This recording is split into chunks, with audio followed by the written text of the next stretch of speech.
I lied about my son's father for 10 years. When I got pregnant at 22, I was seeing 2 guys. Troy was the safe choice, steady job at the phone company, owned his apartment, talked about marriage. The other guy, I'm not even saying his name, was basically a walking disaster who sold car parts and couldn't keep a lease for more than 6 months. I slept with both of them the same week. Yeah, I know how that sounds. When the test came back positive, I did the math in my head about 100 times. Could have been either one. But I looked at my life and made a choice. I told Troy he was the father. He cried happy tears, bought a crib that same weekend, and proposed with his grandmother's ring. The other guy, I ghosted him completely, blocked his number, avoided the bar where he hung out, the whole thing. He eventually moved 2 states over for some job, never knew I was pregnant. Troy and I got married 4 months before Danny was born. Small wedding at the courthouse. His parents paid for dinner after at this Italian place. His mom kept touching my stomach and talking about how the baby had Troy's nose already, which made no sense because the kid wasn't even born yet. Danny came out with dark hair and brown eyes. Troy has blonde hair and blue eyes. I have red hair and green eyes. But babies change, right? That's what everyone said. Troy's aunt had dark hair, so his mom latched onto that. When Danny turned 2, the hair stayed dark, really dark, almost black, and his eyes were definitely brown, not changing.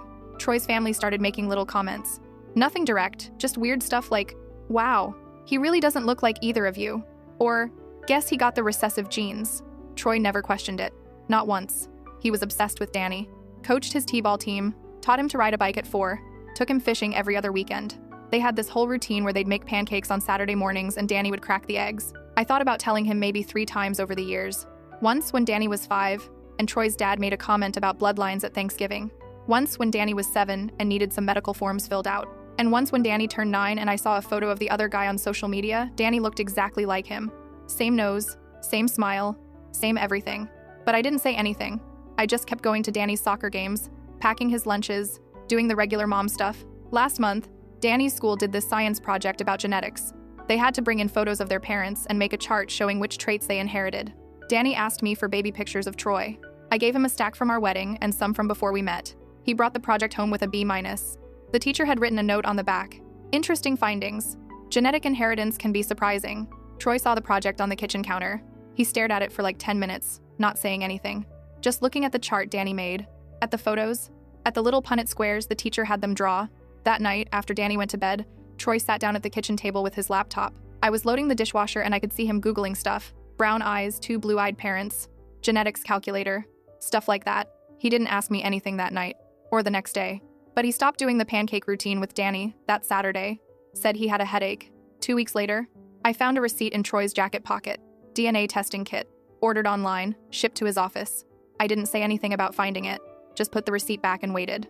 Yesterday, Troy came home early from work. Danny was at his friend's house working on another school project. Troy had an envelope in his hand, the kind that comes from a lab with the little plastic window showing the address. He put it on the kitchen table between us, and I saw it was already torn open.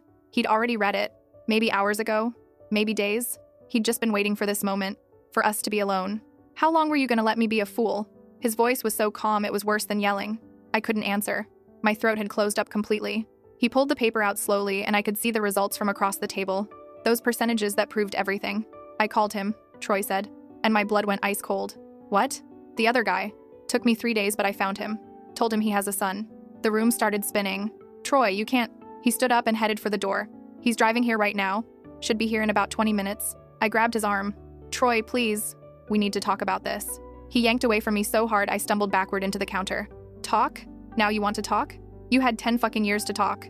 Danny doesn't know. You can't just what? Tell my son the truth? Or should I say, tell the kid I raised that I'm not actually his father?" The way he said, "the kid I raised," instead of "my son," made something break inside my chest. "He is your son," I said. "You're the only father he's ever known." Troy laughed, but it wasn't a real laugh. "Yeah, well, apparently biology disagrees." He walked to the living room window and stood there with his arms crossed, watching the street. I followed him, my legs feeling like they might give out any second. "What's his name?" Troy asked without looking at me. "Who?" "The father. The actual father. What's his name?" I couldn't say it. Literally, couldn't make my mouth form the word. "Bennett," Troy said. "Bennett Vance. Lives in Ohio now. Works as a mechanic. Never married. No other kids." My stomach dropped. "How did you even find him?" "I remembered you talking about that bar you used to go to before we got serious. The one on Miller Street. Called them. Asked if anyone remembered a guy who worked with car parts who hung around there 10 years ago. Bartender gave me a name. Rest was Facebook and Google. Of course. Bennett always talked too much at that bar. Everyone knew him. I showed him a picture of Danny, Troy continued. He said he could see it. Said Danny has his dad's eyes. His actual dad. Stop calling him that. Troy finally turned around. What should I call him? The guy you fucked the same week you fucked me? The guy whose kid you let me raise while lying to my face every single day? I didn't lie every day. I just didn't what? Didn't correct me when I took off work for his birth? Didn't say anything when my parents put him in their will? Didn't mention it when I stayed up 3 nights straight when he had croup at age 2? When I taught him to tie his shoes? When I cried at his kindergarten graduation? Each question hit like a slap. I had no defense because he was right about all of it. A car pulled up outside. Dark blue sedan, maybe 15 years old, with a dent in the passenger door. That's him, Troy said. I looked out the window and saw a man getting out. Tall, dark hair, wearing jeans and a flannel shirt. He looked nervous, kept running his hand through his hair as he walked up the driveway. Troy, please, don't do this. Not like this. How should I do it? Make an appointment, send a fucking email? You didn't give me a heads up before you blew up my entire life. The doorbell rang. Troy walked to the door. I wanted to run, to grab my keys and just disappear, but my feet wouldn't move. He opened the door. Bennett stood there, hands in his pockets, looking between Troy and me. He'd aged, more lines around his eyes, but Danny's face was right there in his features. Hey, Bennett said. His voice was deeper than I remembered. Come in, Troy said, stepping aside. Bennett walked in slowly, like he was entering a house that might explode. His eyes landed on me and something flickered across his face. Recognition, maybe, or accusation. So, Troy said, closing the door. This is Jen, though I guess you already know that. Yeah, Bennett said quietly. Been a long time. 10 years, I managed to say. 11, actually, Bennett corrected. Last time I saw you was that Tuesday at Andy's. You said you had to work early the next day and left around 9. I texted you the next morning and you never responded. He remembered the exact day.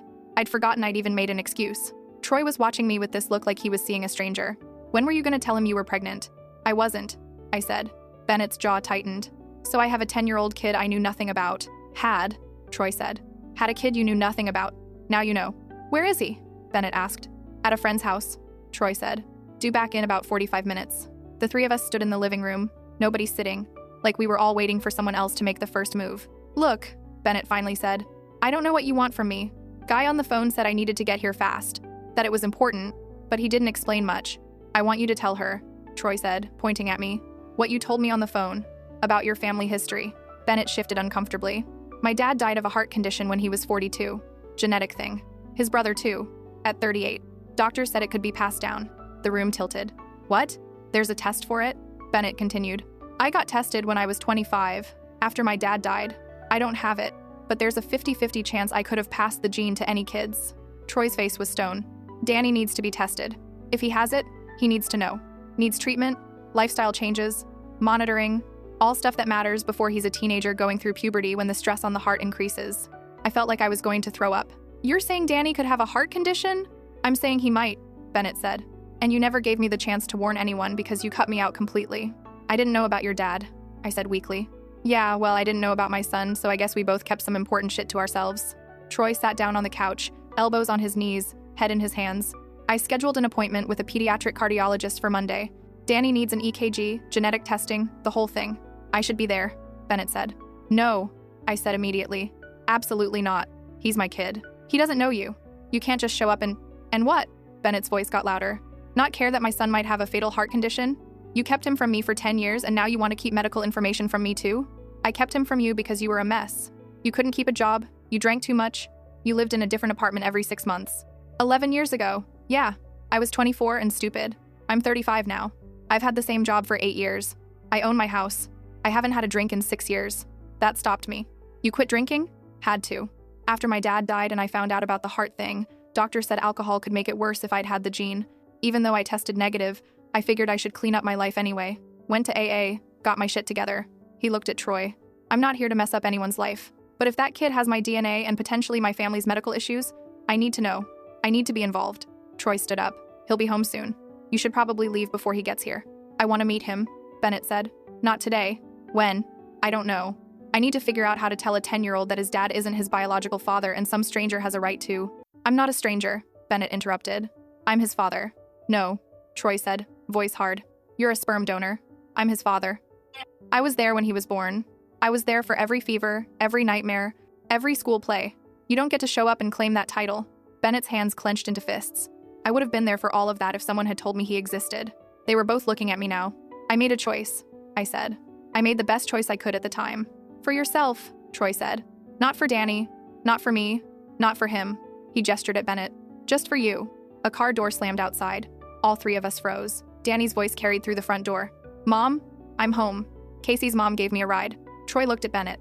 Upstairs. Guest room. Now. Bennett hesitated, then moved quickly toward the stairs.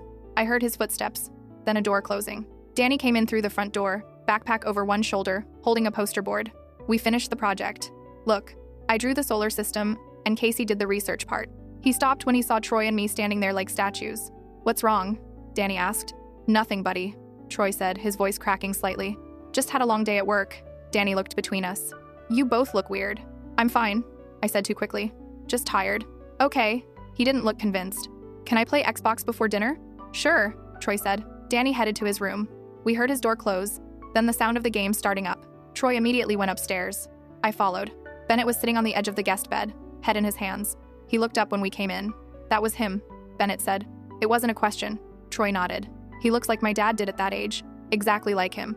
Nobody said anything for a minute. I need to get a hotel, Bennett finally said. There's a Hampton Inn off exit 42, Troy said. I'm not leaving town until I meet him properly. Until we figure out the medical stuff. Give us a few days, Troy said. I've already lost 10 years. And whose fault is that? I snapped. Bennett stood up. Yours. Entirely yours. I don't care what kind of mess I was back then. You made a choice for everyone without asking anyone. Now we all have to deal with it. He grabbed his jacket and headed for the stairs. Troy and I followed. At the front door, Bennett turned around. I'm getting a lawyer, he said. For custody, medical rights, everything. I don't want to fight, but I will if I have to. You can't just, I started. Watch me. He left. The door clicked shut quietly. Troy and I stood in the hallway. From Danny's room, we could hear explosions from his video game. We have to tell him, Troy said. Not tonight. Soon. I know. Troy started walking toward our bedroom, then stopped. I'm sleeping in the guest room. Troy, don't. Just don't. He went upstairs. I heard another door close. I sat down on the bottom step and put my head in my hands. From Danny's room, his character died in the game, and he groaned in frustration, then started the level over. My phone buzzed. Text from an unknown number. I'm at the Hampton Inn, room 237. I want to meet Danny this weekend. We can do it however you want, but it's happening. I didn't respond. Another text came through a minute later. I talked to a lawyer on the drive here. He said I have rights. I don't want to use them against you, but I will. I turned off my phone. Upstairs, I heard Troy moving around in the guest room. Down the hall, Danny was still playing his game, completely unaware that his entire world was about to change. I sat there on the stairs for over an hour, not moving, just listening to the sounds of my family existing in separate rooms, already fractured before Danny even knew why.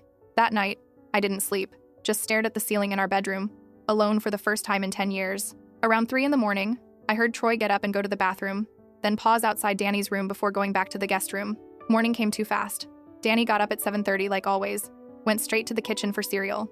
I heard him moving around down there, opening cabinets, the clink of a bowl and spoon. Troy came down a few minutes later. I stayed upstairs, listening through the vent. Morning, bud, Troy said. His voice sounded normal, like he was putting on a mask. Morning. You sleep in the guest room? Yeah, Mom wasn't feeling well, didn't want to keep her up with my snoring. Oh, she okay? She'll be fine. Hey, can we talk later? After breakfast? Just you and me? About what? Just some stuff. Nothing bad. Just important. Danny didn't respond for a second. Okay. I heard Troy leave for his morning run. He always ran on Saturdays. 6 miles through the park. Routine he'd kept for years. I finally went downstairs. Danny was finishing his cereal, scrolling through his phone. Morning, I said. He looked up. Dad said you weren't feeling good. Just tired. You and Dad fighting? Kids always know. We're just working through some stuff. Like divorce stuff? My heart stopped. Why would you think that? Casey's parents got divorced last year. His dad moved out and they had to have talks about stuff. This feels like that. Nobody's getting divorced, I said. At least not yet. Danny went back to his phone. Okay. Troy came back from his run 40 minutes later, showered, then asked Danny to come sit in the living room. Mom too? Danny asked. Troy looked at me. Yeah, Mom too. We sat on the couch. Danny sat in the armchair across from us, looking confused and a little scared. So, Troy started, then stopped. I could see him trying to figure out how to say it. Danny, you know how we love you more than anything, right? Yeah? End quote. And nothing about that is going to change. Ever. You understand? Okay, you're scaring me. Troy took a deep breath. Do you remember that genetics project you did at school? Yeah? Well, it got me thinking about some things. About family and genetics and stuff. And I learned something that I need to tell you. Danny sat forward. What? I'm not your biological father. The words just hung there. Danny blinked. What? Your mom and I. We love you so much. And I've been your dad your whole life. But biologically, genetically, I'm not your birth father. Danny looked at me. Is this a joke? No, sweetheart, I said quietly. Then who is? Troy glanced at me, then back at Danny. A man named Bennett. Your mom knew him before we got married. Where is he? He's in town. He wants to meet you. Danny stood up. This is stupid. This is a prank or something. It's not, Troy said. You're my dad. You're literally my dad. We look alike. We don't, actually. People just see what they expect to see. Danny's eyes were filling with tears. So my whole life is a lie? No, I said, standing up. Your whole life is real. Everything Troy, everything Dad has done for you is real. But he's not my dad? I'm still your dad, Troy said, voice breaking. Always will be. Nothing changes that. Except biology, Danny said. Except genetics. Except the truth. He ran upstairs. We heard his door slam. Troy put his face in his hands. That went exactly as bad as I thought it would. I sat back down. Should I go talk to him? I don't think he wants to talk to anyone right now. We sat there in silence for a while. Then Troy's phone buzzed. He looked at it and sighed. Bennett, asking if we told him yet. What are you going to say? The truth. He typed something, hit send. A minute later, another buzz. He wants to come over today. Meet Danny. It's too soon. I know, but he's right about the medical stuff. Danny needs to get tested, and Bennett should be there for that. This is happening too fast. Troy looked at me with empty eyes. Yeah, well, you had 10 years to control the pace. Now it's out of your hands. Around noon, Danny came downstairs. His eyes were red. I want to meet him, he said. Are you sure? I asked. No, but I want to anyway. Troy texted Bennett. Got a response immediately. He can be here in 20 minutes. Okay, Danny said. He sat down on the couch, knee bouncing. I tried to sit next to him, but he shifted away. Small movement, but it felt like a chasm. Bennett arrived at 12:30. I saw him park on the street, saw him sit in his car for a minute before getting out. He was wearing different clothes, khakis and a button-down shirt, like he was trying to make a good impression. Troy opened the door before Bennett could ring the bell. Hey, Bennett said. Come in. Bennett stepped inside and immediately looked at Danny. They stared at each other. You look like my dad, Bennett said quietly. Like, exactly like him. Danny didn't say anything. I'm Bennett. I guess you already know that. Yeah. Awkward silence. You want to sit down? Troy asked. We all moved to the living room. Danny and I on the couch, Troy in the armchair, Bennett in the other chair, like we were having a meeting. So, Bennett started. This is weird for everyone. Yeah, Danny said. I didn't know about you. Just want to make that clear. If I'd known, I would have been around. Danny looked at me. Did you know about him? Yes, I said. Did Dad know? I told him I was your biological father, Troy said. I didn't know I wasn't. But she did, Danny said, still looking at me. I nodded. Why? Because I thought Troy would be a better father. Better than him? Danny gestured at Bennett. At the time, yes. Bennett was younger. Didn't have stability. I was a mess, Bennett interrupted. She's right. I was 24, bouncing between jobs. Didn't have my life together. If someone had told me I had a kid, I honestly don't know what I would have done. Probably would have been a terrible father back then. But now? Danny asked. Now I'd like the chance to know you. Danny was quiet for a long time. Do I have to? No, Troy said immediately. Nobody's forcing anything. But there's medical stuff, Bennett said. My family has a heart condition. You need to get tested to make sure you don't have it. Do you have it? No, I got tested, I'm clear. But there's still a chance you could have the gene. Could I die from it? Not if we catch it early and manage it. But yes, if we don't know about it, it could be dangerous. Danny absorbed this. When do I need to get tested? Monday, Troy said. I made an appointment with a specialist. Okay. Danny stood up. Can I go to my room now? Sure, bud, Troy said. Danny left. We heard his door close again, softer this time. Bennett leaned back in his chair. That was his first time meeting me, and I had to tell him he might have a heart condition. Great start. Not ideal, Troy agreed. When can I see him again? Let's get through the medical appointment first, I said. I want to be there for it. I don't think that's a good idea. He's my son, I have a right. He barely knows you, I snapped. Having you there is going to stress him out more. She's right, Troy said quietly. Let us handle Monday. You can see him after, once we know the results. Bennett looked like he wanted to argue, but he nodded. Fine. But I'm getting a lawyer. I need to establish paternity legally, get some kind of custody arrangement. He's 10, I said. He has school, friends, a life here. I'm not trying to take him away. I just want to be part of his life. You can't just show up and demand that. Actually, I can. Legally, I can. Bennett stood up. Look, I don't want to fight, but I missed 10 years because of choices you made. I'm not missing any more. He left.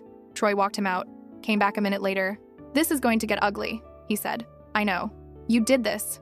You created this mess. I know. I don't know if I can forgive you for it. I didn't respond because there was nothing to say. Monday came. Danny was quiet on the drive to the cardiologist's office. Troy drove. I sat in the passenger seat, Danny in the back with his earbuds in. The doctor was a middle-aged woman named Dr. Patel. She explained the EKG procedure, the genetic testing, what they were looking for. Danny lay on the exam table while they attached electrodes to his chest. He stared at the ceiling, not asking questions. The EKG took about 10 minutes, then blood draw for genetic testing. Results should be back in about a week, Dr. Patel said. The EKG looks normal, which is a good sign, but we'll need the genetic test to be sure. What happens if he has it? Danny asked. First thing he'd said since we got there. We'd start medication, monitor you closely, make some lifestyle adjustments. No contact sports, careful with exercise intensity. But it's very manageable if we catch it early. What if I don't have it? Then you're clear, nothing to worry about. Okay. We left. Danny went straight to his room when we got home. Troy went to his office to work. I sat in the kitchen with my phone, staring at it. Text from Bennett. How did it go? I ignored it. Another text. I'm serious about the lawyer. Already have a consultation scheduled for Wednesday. I called him. What do you want? He answered. I want you to back off. Not happening. Danny needs time to adjust. This is traumatic for him. Yeah. And whose fault is that? You showing up demanding rights isn't helping. I have rights. Legal rights. To my son. He's not your son. Not in any way that matters. Genetics matter. Biology matters. Medical history matters. You've been in his life for 3 days. Troy's been his father for 10 years. Because you lied. I couldn't argue with that. Look, Bennett said, voice softer. I'm not trying to replace Troy. I know I can't. But I deserve to know my kid. He deserves to know where he came from. You can't keep hiding this. I'm not hiding it anymore. Everyone knows now. Everyone knows because Troy found out and forced your hand.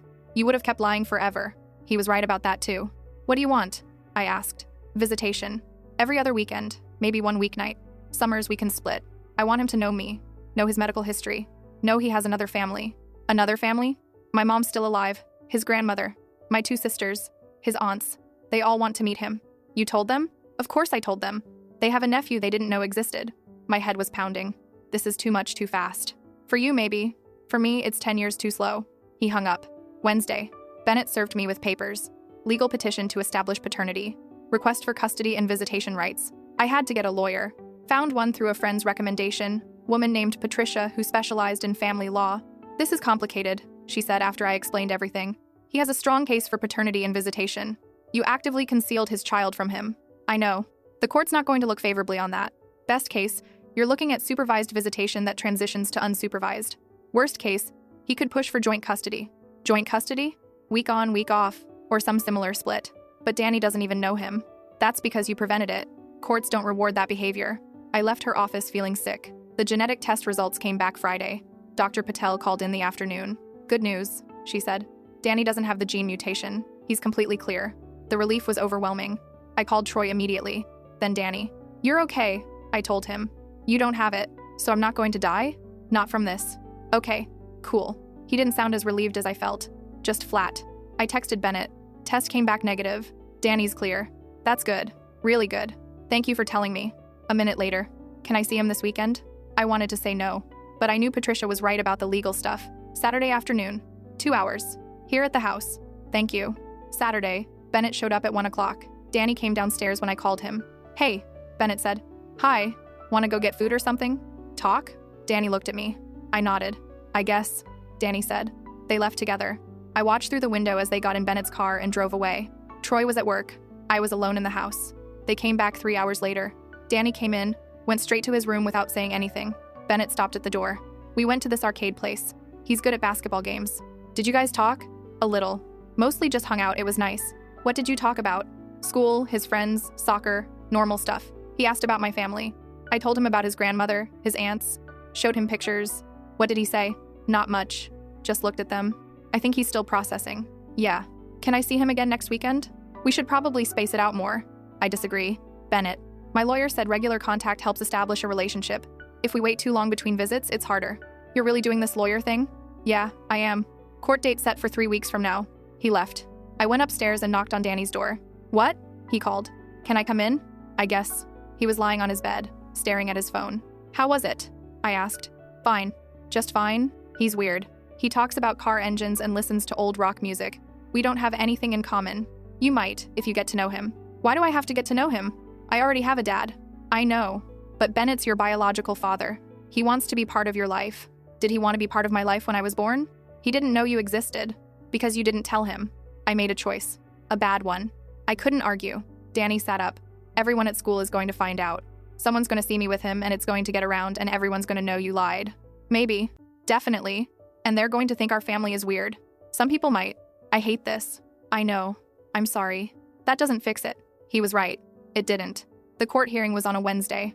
Bennett brought his lawyer. I brought Patricia.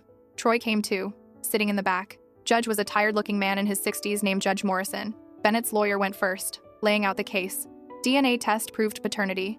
Bennett had been denied knowledge of his son, seeking standard visitation with path to joint custody. Patricia countered. Stability for the child, existing father-son relationship with Troy. Bennett was essentially a stranger. Rushing into unsupervised visitation could be traumatic. Judge Morrison listened, took notes, asked questions. Then he asked to speak to Danny. Danny came in, sat in the witness chair. He looked so small. "Hi, Danny," Judge Morrison said. "I just want to ask you a few questions. You don't have to be nervous." "Okay. How do you feel about Bennett?" "I don't know him." "Would you like to know him?" "I don't know." "Do you want to spend time with him?" Danny hesitated. "Not really. But my mom says I have to." "No one's making you do anything you don't want to. I just want to know how you feel. I feel like everything's messed up. I thought Troy was my dad and now he's not. Except he is. But also this other guy is. And everyone's fighting and I just want things to be normal again. What would normal look like? Before anyone knew. When it was just me and mom and dad and nobody was mad and nobody was suing anybody." Judge Morrison nodded. "Thank you, Danny. You can go back to your mom now." Danny left the stand, sat next to me. The judge took a long moment, reviewing his notes. "Here's what I'm ordering," he finally said. "Paternity is established. Mr. Vance is the biological father. However, Danny's primary residence will remain with his mother. Mr. Vance is granted supervised visitation every other Saturday, 4 hours, supervised by a court-appointed monitor or agreed-upon third party. After 6 months, we'll reconvene to discuss unsupervised visitation and potentially expanded custody arrangements. This gives everyone time to adjust and build a relationship at a reasonable pace." Bennett's lawyer started to object, but Bennett stopped him. "That's fair," Bennett said. Judge Morrison looked at me. "Ms. Collins, I want to be clear. The only reason you're retaining primary custody is because of Danny's existing stability and relationship with Mr. Brennan. Your actions in concealing this child from his biological father for 10 years were reprehensible. If Mr. Vance had been a danger to the child, that would be different. But he wasn't. You made a unilateral decision that affected multiple lives. Don't expect this court to reward that behavior going forward." "Yes, Your Honor," I said quietly. "Next review hearing is set for 6 months from today. Everyone's expected to be cooperative during this period. Any violation of the custody order will result in immediate sanctions. Understood?" We all nodded. Court adjourned. Outside, Bennett approached us. "Every other Saturday works," he said. "I'll make the drive." "Okay," I said. "And I want to be clear, I'm not trying to hurt Danny. Or you. Or Troy. I just want to know my son." "I understand." He left. Troy walked up. "You got lucky." "I know. 6 months from now, that judge might give him joint custody." "I know. You need to figure out how to make this work. For Danny's sake." "I'm trying." Troy looked at me like he didn't recognize me. "Are you? Because from where I'm standing, you're still trying to control everything. Still making decisions for everyone else. That's not fair. None of this is fair. That's the point." He walked to his car. Danny followed him. I stood in the courthouse parking lot alone, watching my family drive away without me. The supervised visits started the next Saturday. I arranged for Troy's sister Rachel to be the supervisor. She lived nearby and Danny liked her. Bennett picked Danny up at Rachel's house at 10, brought him back at 2. "How'd it go?" I asked Rachel. "Fine." They went to lunch, walked around the park. Danny didn't talk much, but he seemed okay. This became the routine. Every other Saturday, Bennett would take Danny somewhere with Rachel supervising. Movies, arcade, mini golf, lunch spots. Danny never complained, but he never seemed excited either. Just went along with it. Troy and I were barely speaking. He slept in the guest room every night, came home from work, ate dinner with Danny, then disappeared upstairs. I tried to talk to him a few times. "We need to figure out us," I said one night. "There is no us anymore," he replied. "We're still married. On paper. Troy, please. I know I messed up. I know it's bad. But we have 10 years of marriage, a son, a life together, built on a lie." "Not entirely. The love was real. Our family was real. Was it? Or were you just using me as a placeholder? The safe choice who'd raise another man's kid? It wasn't like that. Then what was it like? Explain it to me.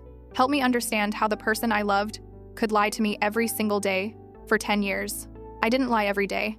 I just didn't correct. That's lying. Omission is lying.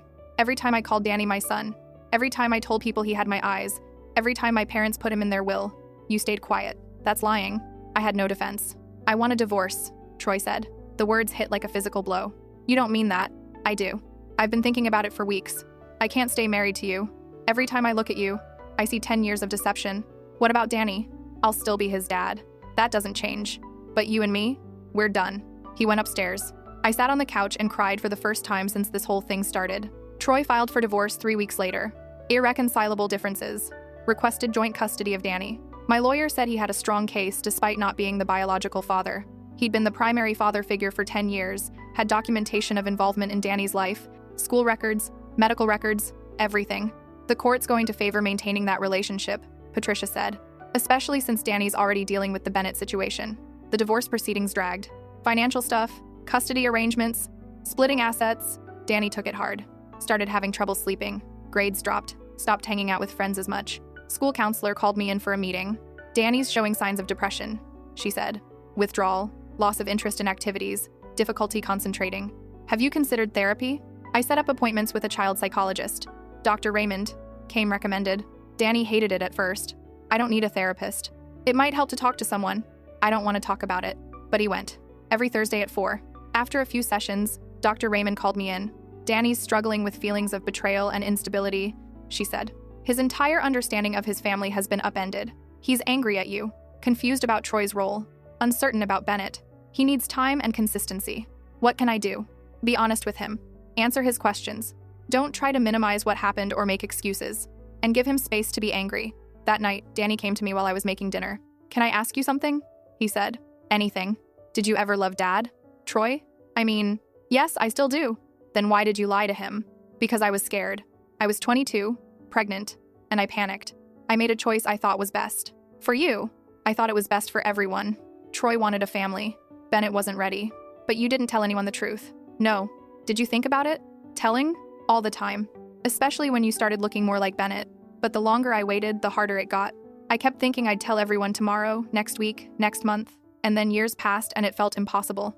You should have told anyway. You're right. He went back to his room. Small steps. Tiny conversations. Little moments of honesty that felt like pulling glass from a wound. 3 months into the supervised visits, Danny came home from Bennett's and actually smiled. What? I asked. Bennett's teaching me to fix cars. We worked on his truck today. I got to use the socket wrench. First positive thing he'd said about Bennett since this started. That's great, honey. He said if I want, he can teach me more. Like how engines work and stuff. Would you like that? Maybe. Troy overheard this. Later, when Danny was upstairs, he said, he's connecting with Bennett. Seems like it. How do you feel about that? I don't know. Relieved? Scared? Both? Yeah. We stood in the kitchen. First real conversation in months. The divorce is going through next month, Troy said. Lawyer said everything's finalized. I know. I'm buying a condo. 2 bedrooms. Danny can stay with me on my custody weekends. Okay. I don't hate you, he said quietly. I wish I did. It would be easier. I'm sorry. For everything. I know you are. Doesn't change anything, but I know. He went upstairs. The divorce was finalized on a Tuesday. I signed the papers in Patricia's office. Troy signed them separately. No dramatic courthouse scene. Just signatures on documents. We sold the house. Split the proceeds. I moved into a smaller place across town. 2 bedrooms. Yard for Danny. Troy moved into his condo closer to his work. Danny split time between both places. Week on, week off. The 6-month review hearing came. Judge Morrison heard updates from everyone. Danny said he was okay with Bennett. Still wasn't calling him dad, but they got along. Bennett asked for unsupervised visitation. Judge approved it.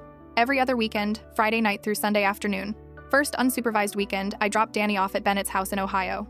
3-hour drive. Bennett's mom was there. His sisters. They'd made a big dinner. Set up the guest room for Danny with posters of his favorite soccer players. Danny looked overwhelmed but not unhappy. I'll pick you up Sunday at 5, I said. Okay. I drove home alone, radio off, just silence. That weekend felt endless. I cleaned my apartment twice, organized closets, anything to stay busy. Sunday at 5, I was back at Bennett's. Danny came out with a bag of leftovers Bennett's mom packed. How was it? I asked once we were on the highway. Good. Weird but good. His mom makes really good tamales. That's nice. She kept crying. Like happy crying. Said she'd always wanted a grandson. How did that feel? Strange. But okay, I guess. We drove in silence for a while. Mom? Yeah? Do you think things would have been different if you'd told everyone the truth from the beginning? Probably. I don't know exactly how, but yes. Do you wish you'd told? Every single day. Me too. A year after everything came out, things had settled into a new normal. Danny split time between me, Troy, and Bennett. 3 different houses, 3 different families, somehow making it work. He called Troy Dad and Bennett Bennett. Seemed to work for everyone. Troy started dating someone. Woman from his office named Angela. She was nice. Danny liked her. I wasn't dating. Couldn't imagine trusting anyone enough to try. Bennett's family treated Danny like he'd always been there. Birthday parties, holidays, Sunday dinners. His aunts spoiled him. His grandmother taught him to cook. One Saturday, I went to one of Danny's soccer games. Troy was there with Angela. Bennett was there with his girlfriend, someone he'd been seeing for a few months. We all sat in different sections of the bleachers. Didn't interact much, but we were all there. Danny scored a goal. We all cheered. After the game, Danny ran up to us, sweaty and grinning. "Did you see that? Did you see the goal?" "We all saw it, bud," Troy said. "You were amazing." Bennett gave him a high five. "That footwork was perfect." Danny beamed. We all went our separate ways after. Troy and Angela to lunch, Bennett and his girlfriend to some car show, me and Danny back to my apartment. "That was nice," Danny said in the car. "Everyone being there." "Yeah, even though it's weird. Very weird. But it's okay. The weird is okay now." "Yeah, it is." He turned on the radio. Some song he liked. Started singing along off-key. I glanced at him. Almost 11 now. Getting taller. Still had Bennett's dark hair and eyes. Still made Troy's goofy jokes. Still had my stubborn streak. He was all of us and none of us. His own person. Somehow adapting to a family that didn't fit any normal shape. We got home. Danny went to his room to game with his friends online. I made dinner. My phone buzzed. Text from Troy. "Good game today. Danny's doing well." "Yeah, he is," I wrote back. Another text. "You doing okay?" "Getting there. Good." Simple exchange. But more than we'd managed for months. I put my phone down and finished making dinner. Called Danny when it was ready. We ate together at the small kitchen table, talking about his upcoming history test and some drama with his friend group. Normal stuff. Regular life. The kind of life I'd tried to build on a lie, now somehow rebuilt on truth. Not perfect. Not even close. But real. And maybe that was enough?